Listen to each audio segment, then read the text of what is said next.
Oh, well, I'm gonna talk about that after. Palahniuk. Oh, I can never pronounce his name. Oh crap. No, come on. Okay, Hey Chuck. it's too late now, isn't it? It's too late, baby. Now. Mhm. Hella. Uh. Ho ho ho. Rocking around the Christmas tree at the Christmas party hop. Hey guys, and welcome back to Books Yada Yada. I'm Dina, and thank you so much for watching my channel. So Merry Christmas, everybody. I hope you all have a wonderful Christmas, and I'm just gonna get right into today's videos. Brian and I went away a couple weekends ago up north. So we had lunch at a restaurant slash bookstore, and it's this little place in the middle of nowhere. I mean, it literally is like there's nothing around it. And it's in a town called Union, Connecticut, right? Which is right on the Connecticut-Mass border. So this place is called the Traveler Restaurant. It is the greatest place to go. It has fantastic food, this cozy little diner-esque type restaurant. As you're gonna see in the footage, it just is lined with books everywhere. And then downstairs in the basement is an actual bookstore. When you dine there, you get 3 books each person for free. And then if you're so inclined, you can go downstairs into the bookstore area and purchase used books down there. Anyway, it's just the greatest place, cozy little restaurants that you stop at on a road trip. So this place is become one of our favorite places to go to. It's about an hour or so away from us, but as we were heading up north, we decided that we would stop there for lunch because food and books, you guys. I mean, how much better can it get, right? So I did some filming while we were there, and here goes. Yeah, so here we are, you guys, in Union, Connecticut at the Traveler Food and Books restaurant, diner type place. And there's Ryan. Everybody's wearing their masks. There was really no one in there except for us and maybe another couple, but it was great because we went, early on like a Friday. So as you come in, you guys, there's books everywhere. As you can see, they've got all kinds of different books, nothing in order. That is a series I will never read, no offense. But they have like some DVDs. They have, all kinds of different stuff for everyone. Everything isn't by genre. It's kind of mishmashed and not disorganized, but what I like that they do is they bundle books, as you can see on the table here, and they have a whole bunch of tables all over the restaurant that have these little bundles of books for like $3. And then they have pictures of different authors and cool people like Dr. Ruth Bestheimer and Stephen King, of course, Judy Blume, I mean, it's, again, look at the wood paneling. I mean, come on, how much cozier and dinery in New Englandy can it get, right? And again, here we go. There's just books lining shelves everywhere. They've got merch, of course. I did end up purchasing a sweatshirt, a hoodie, as we like to call them, for myself. Yeah, and it's wonderful. And more things, they have t-shirts, yada yada. I guess there's some toys. I didn't even notice those before, but like all kinds of stuff all over the place. That was, you're gonna see coming up in a little bit, one of the books I did pull off that top shelf. So here is the downstairs portion of the restaurant that is a used bookstore. So all the books that you just saw on the first floor of the restaurant are free. You can take 3 of those per person, and sometimes they let you take more.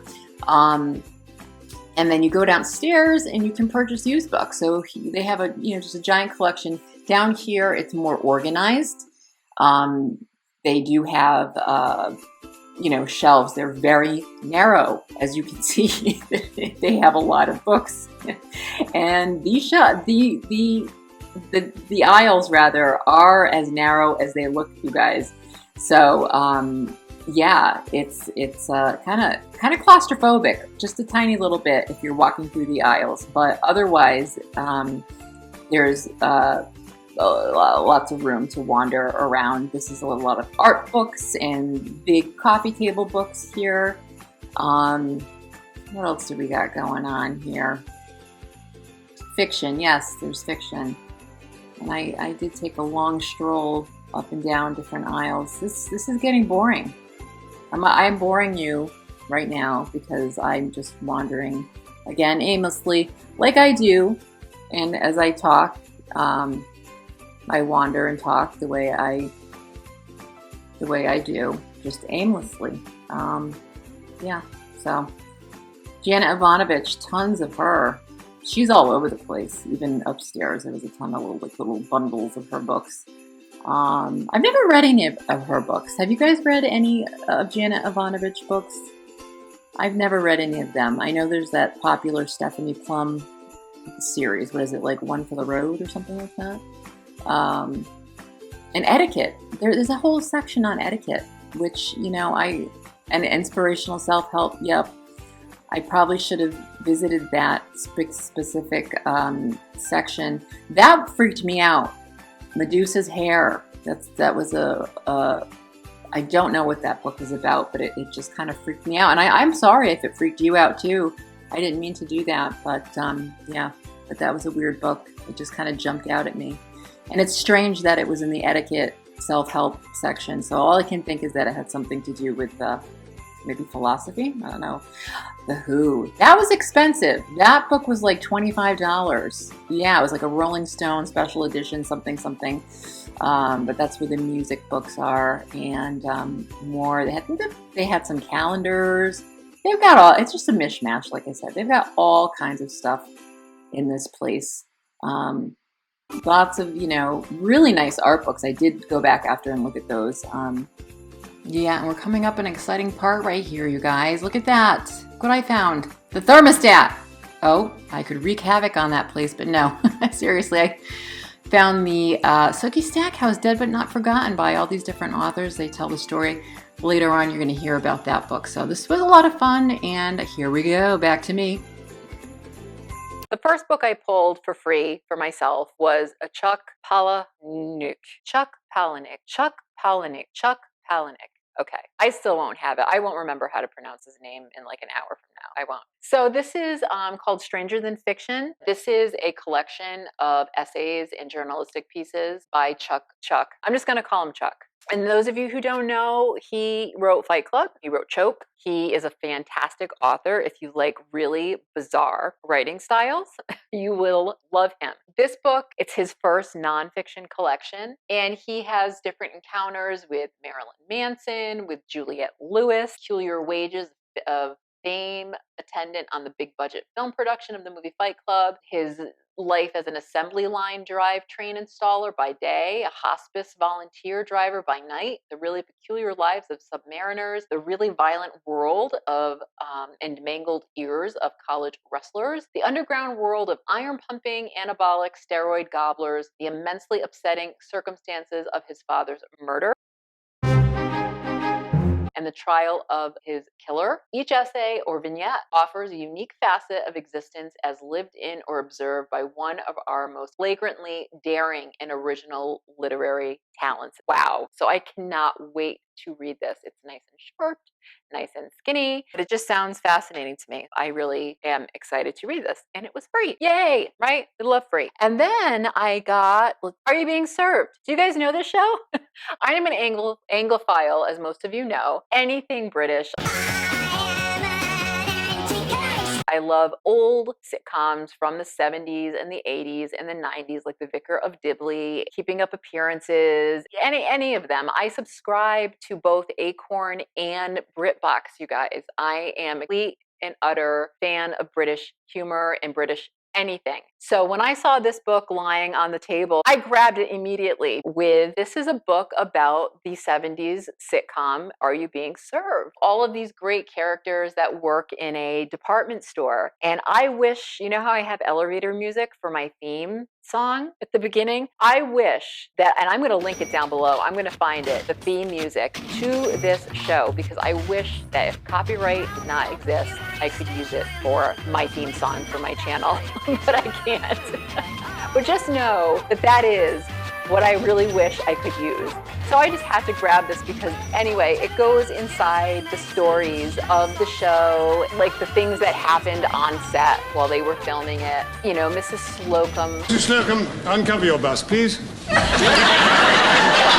Here's a great picture of John Inman, who is the character who played Mr. Humphreys, who is probably one of my favorite characters of all time in anything. Then you So I just had to buy this, you guys. I didn't buy it; it was free. It was And I'm so excited because just like fate, right, and serendipity, sometimes it just happens, and it just happened to be sitting right there next to me. So I grabbed this one. I'm not going to go on and on about it, but I probably will. And then I got another one called Still Waters by Nigel McCrary. I've never read anything by him, but as I was, picking out my different books, I did look him up on Goodreads, and he is a British author who writes, I think, the police procedurals, synopsises.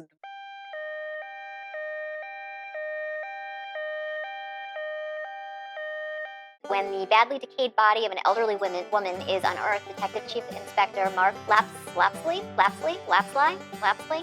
and his sergeant Emma Bradbury. Ooh, so this is a duel. See, I didn't really read too much about this, as you can see, because I'm reading it to you, and I'm gleaning as I'm reading it to you. Neil, it gives that yin yang to the whole thing instead of like two guys, you know what I mean? Two women tagging lazy.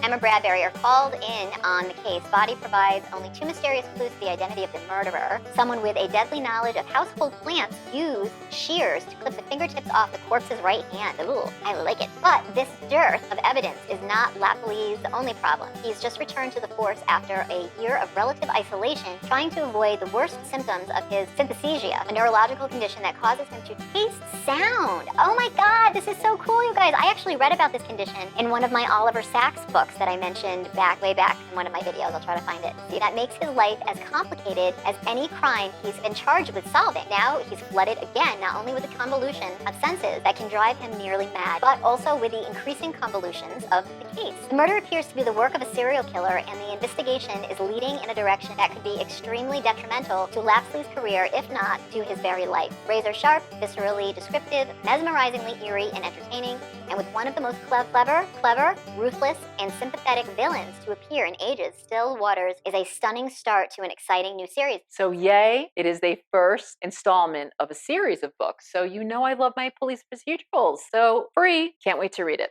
Now, while I got those, Ryan picked up 3 for himself. Well, actually, 2 of them were for him. So he picked up The American Automobile, a Centenary, 1893 to 1993, because he loves stuff like this. He loves cars, right? So he picked that up, which is a great coffee table book and free. I mean, amazing, right? And then he picked up, because he loves landscaping and doing stuff around the house, Better Homes and Gardens, Home Landscaping, Plants, Projects, and Ideas for Your Yard, which is a lovely book. Yeah, so I hope he gets some really good ideas from this book so he can go ahead and do that come spring, summer, some projects for him. And he's really good at that stuff. I'm not. I don't have a green thumb. I went downstairs and I bought a couple of books. So I was so excited because this was downstairs in the bookstore portion of the restaurant. And this is I guess it's like the 14th. There's only 13 books in the Sookie Stackhouse series that I've been reading, you guys. I think this was like an additional book that I remember seeing that Charlene Harris, who is the author of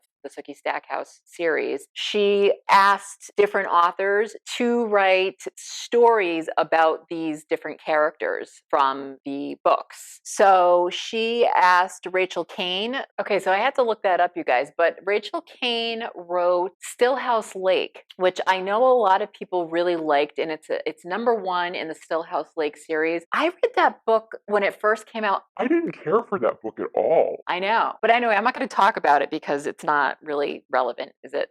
What's relevant is that Rachel Kane wrote one of the stories in this book. Also, Jonathan Mayberry, which was really exciting. Some of you might know from my past videos, I'll probably insert the card up here somewhere. Jonathan Mayberry sent me one of his books to review on this channel. And he's a very prolific author. He wrote and created the whole V-Wars books that ended up becoming a show. He's written so many different things, all different kinds of books, mainly in the horror thriller type genre, supernatural genre. So check Jonathan Mayberry out if you get a chance to. But I was really excited to see his name on here because I didn't realize that he had anything to do with this at all. But it's neat because the book was only $3, you guys. I know. And it's the hardcover, which is so nice. Basically, you have different stories. There is a story about Sookie and Bill, Widower's Walk, there's a story about by Mary Janice Davidson, wrote the story about Eric Northam. Anyway, so it's just exciting because it kind of,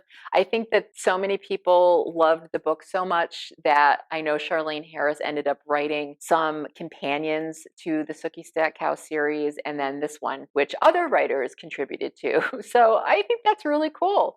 So I grabbed this one because I saw that the other two books were there in hardcover, and it looked kind of cool to me. So this one's called Hush Hush, and it's by Becca Fitzpatrick. And I just did a real quick Goodreads look over on it when I picked it out, but apparently it is a paranormal romance about a fallen angel.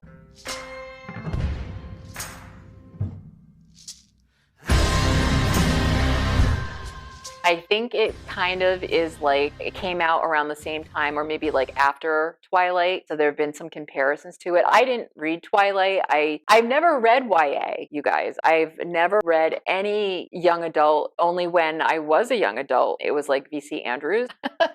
And I don't even think that VC Andrews would be considered YA because it was pretty racy, right? Any of you who've read VC Andrews, let me know because you know what I'm talking about. Those books are whoa. And it's a paranormal YA. I haven't read any. So I was like, you know what? There's 3 of them. I guess there's a 4th in the series. So if any of you know of this series at all, if you've read this series, please comment down below. Please let me know how it is. It was free to me. Please let me know if I should read it, if I shouldn't read it. I haven't read YA paranormal romance before, so I don't know what I'm getting myself into, but I do plan on reading the first one, which is this one, and then I believe, I don't know, Silence or, Crescendo is the second or the third. I'm not sure what the order is. I do plan on reading this, and I'm just gonna really quick synopsis is, when Nora and Patch are forced together as lab partners, Nora would rather fall to her death than put up with his elusive answers to her questions, his teasing, and his infuriatingly handsome face and hypnotizing eyes. It seems Patch was put on Earth just to drive her crazy.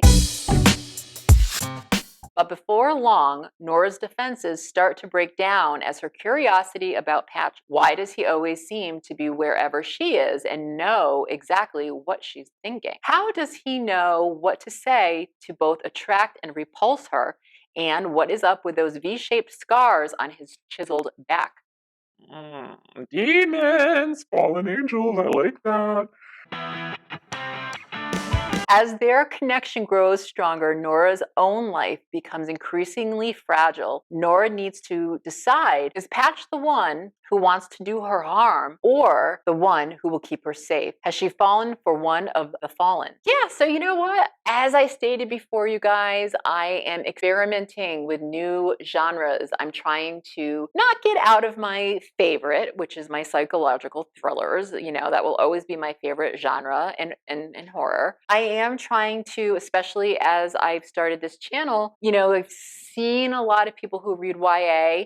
Like I said, I'm completely new new to it, and a lot of adults, a lot of people my age who read YA. So I thought, you know what? Why not try it? So I'm just trying to venture out and try new things in my reading journey and in this channel's journey. We did have a great weekend up north. Did stop at the Yankee Candle headquarters, which is located in South Deerfield, Massachusetts. It's a village. They call it Yankee Candle Village. And I did grab some footage of that. I don't know if I'm going to put it in this video or if I'm going to save it for the one that I'll probably do towards the end of the year. But it definitely is very Christmassy.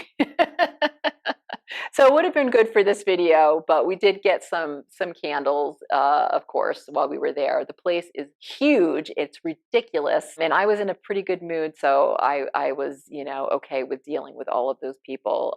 Everybody was wearing their masks, and it wasn't so bad. We did get a bunch of candles, and if I do put that in, I might do another one. I don't know. I was going to call this video like food, books, and candles, right? But I don't know if you really want to see the candles because it's not really that bookish, although, you know, I got one burning right now. I always have a candle going. It's one of my favorite things are books, TV, music, candles, and there are other things. My children, my husband, my dog, nature. Yeah. So this probably won't be my last video of the year. I think I'm definitely going to be doing an end of the year wrap up for sure, doing that at some point down the road. We wanted to share that little trip we took to the Traveler restaurant. And if you're ever in the New England area, I would definitely check that place out. So you guys have a wonderful rest of your day. Again, comment down below, talk to me. As always, I want to know what you're doing, what you're reading. If you've read any of these books at all, let me know what you thought of them. Merry Christmas again, you guys. Have a wonderful Christmas, and I will see you the next time. Rocking around the Christmas tree at the Christmas party hop.